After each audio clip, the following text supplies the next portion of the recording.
Cricket at the top of the SportsMax zone. An inspired final session helped West Indies salvage some of the spoils on day one of the opening test against South Africa, being played at Supersport Park in Centurion. The Windies spent the entire first day in the field, with South Africa closing on 314 for 8. 7 of the wickets were taken in the last session.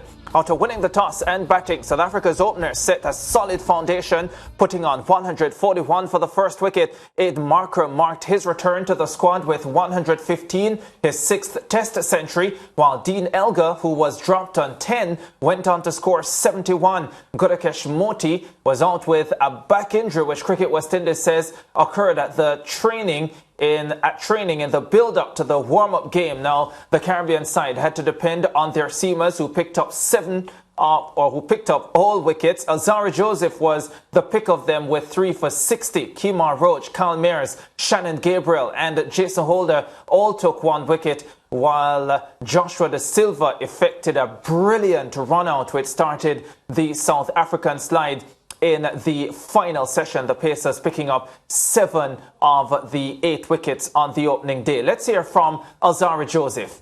Well, during my time here, one of the first things I did when I got here was speak with most of the local players, Faf, Reza Hendricks, and got some information on how the red ball reacts here, what lengths are good. And I also spoke with Wandile, who's the head coach of the Lions. So I got some good information, as to how the red ball game goes on here.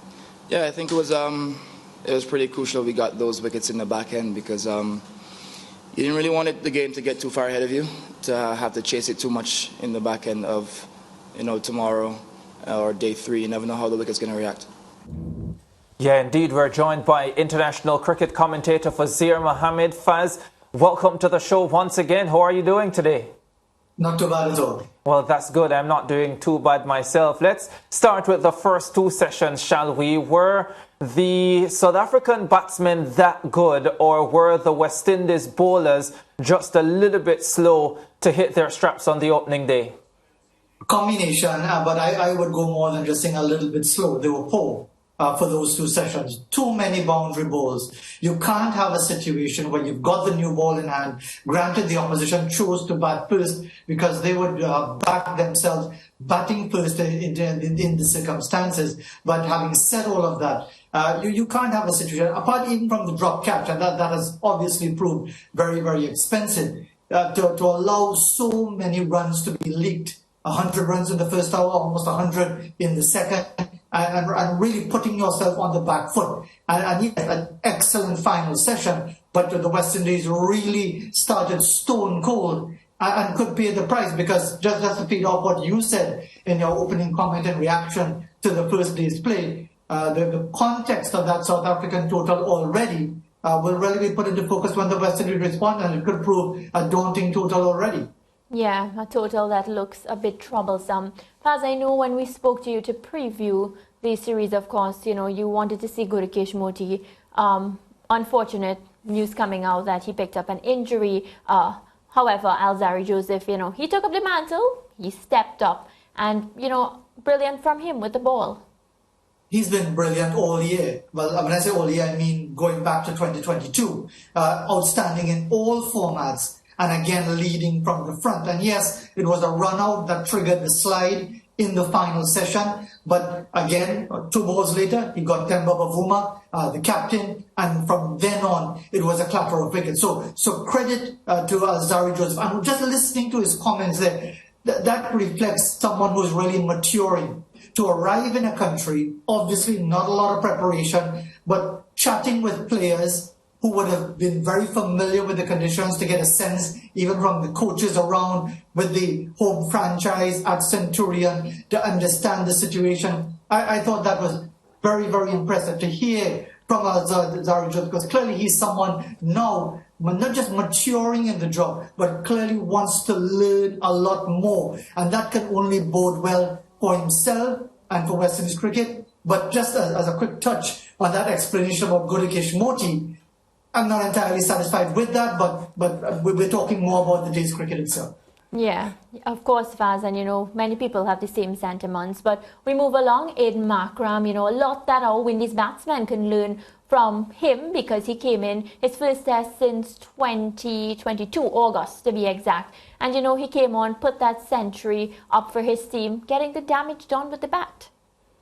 And the issue with South African cricket, credit to Aiden Markram, because many of us may not be aware of it on this side of the world.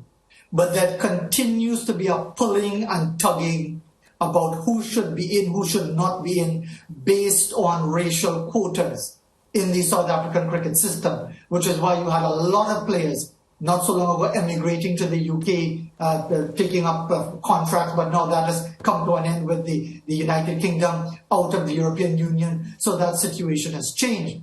For players like Markram and a few others, for Keegan Peterson as well, was on the sidelines for much of the last year.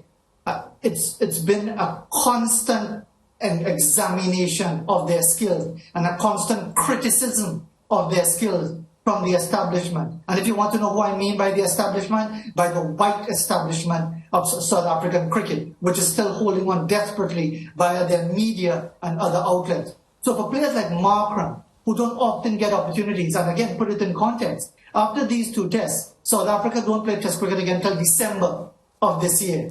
So the opportunities are few and far between for players like Markram, for Tony DeZorzi coming into the team, and for players of colour who always find themselves being questioned every single thing they do. Even the new coach, Shukri Conrad, was being questioned today as whether it's right for him to have the authority to select a squad on its own. So yes, he played well. I'm talking about his shot selection and capitalizing on the many loose balls, but also temperamentally, given what goes on in the South African environment, I thought he handled the situation very well. Yeah, quick extension to that Markram innings, Faz, because Alzarri Joseph post-play today credited Markram with his patience and suggested that he respected the good balls and hit the bad balls, and he felt that was the basis of the Markram success at the crease today. Do you agree with Alzarri Joseph's take?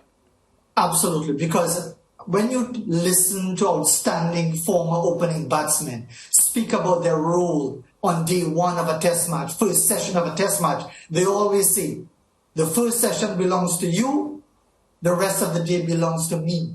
So essentially, it talks about being watchful. Yes, you capitalize on the bad ball, and if you're especially aggressive, like a Gordon Greenidge or David Warner, and some of the more attacking players that we know in the international game, you capitalize. But more importantly, you preserve your wicket. You respect the good balls. You let them go by. You recognize that it's the first day of a test match. It's a brand new ball. It's a pitch with a bit of green on it. It's noted to be a seaming track. So you don't expect to dominate. But the bowling was so ordinary in parts that he was able to dominate in many respects. But Alzarri was absolutely right. You have to respect someone who basically is going to bide his time, and when the loose ball comes along, he's going to put it away. And as the day moves along and he grows in confidence, that's when he takes over.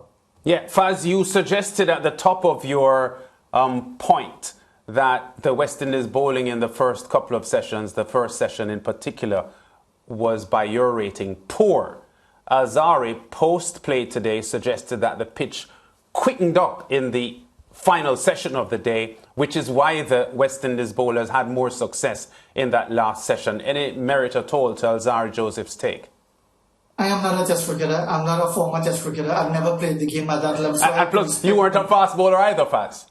Correct. But I have to respect what he says. But having said that, what does any of that have to do with long half volleys and long hops that are put away for four in a morning session?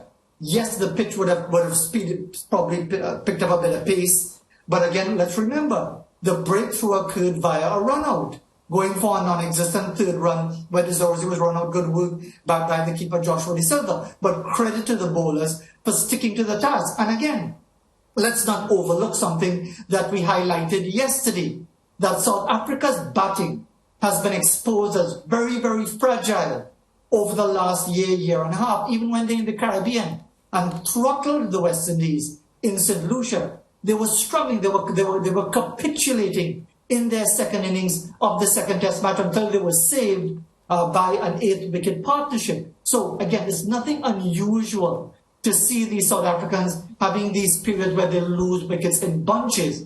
The thing is that whether it was a fast pitch, a slow pitch, somewhere in between, I don't think anybody looking at it impartially would suggest that the West Indies bowling was up to scratch in that first session and even the second.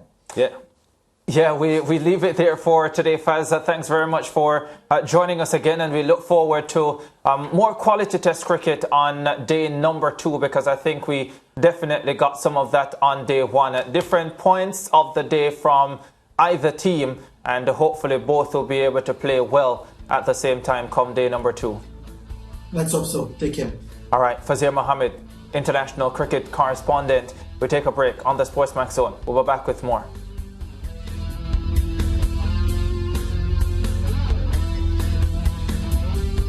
Stay with SportsMax on YouTube and follow us on all social pages for updates, news and entertainment.